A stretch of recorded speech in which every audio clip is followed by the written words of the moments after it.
महिला थकाने वाले दिन के बाद सो गई, पर अचानक उसे पता चला कि दरवाजे के बाहर की लाइट बंद नहीं हुई है और इस मजबूरी के कारण ही उसकी और उसकी बेटी की जान बच पाई।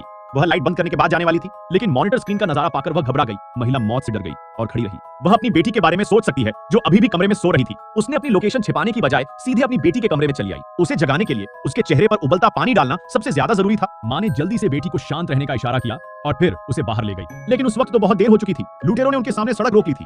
भाग्यशाली तरीके से घर के अंदर एक लिफ्ट थी। संकट के क्षण में वे साइड में लगी लिफ्ट में भाग गए और बाहर मुखौटे वाले आदमी को ब्लॉक कर दिया। नीचे देखते हुए दो नकाबपोश आदमी ऊपर भागे और दूसरी मंजिल पहुंचे। वह तुरंत लिफ्ट के प्रवेश द्वार पर पहुंचा और पॉज बटन दबाया, पर उसे पता चला कि वह टूटा हुआ है। वे केवल एक दूसरे को घूर सकते थे। इस समय बेटी को अचानक याद आया कि दूसरी मंजिल पर एक शेल्टर है। उसने जल्दी से आपातकालीन लिफ्ट रोकने का बटन दबाया। पहले फ्लोर पर एक आदमी ब्रा पहनकर आया था और बहुत समय तक इंतजार किया, लेकिन लिफ्ट नीचे नहीं आई। उसे एहसास हुआ कि कुछ गलत था। जब वह दूसरी मंजिल पर वापस आया तब माँ और बेटी लिफ्ट से निकलकर भाग गई थी और कमरे की तरफ दौड़ गई। लुटेरों के आने से पहले उसने सफलतापूर्वक सेफ हाउस में छिप गए। अगला पार्ट लाइक सब्सक्राइब करने पर जल्दी आ जाएगा।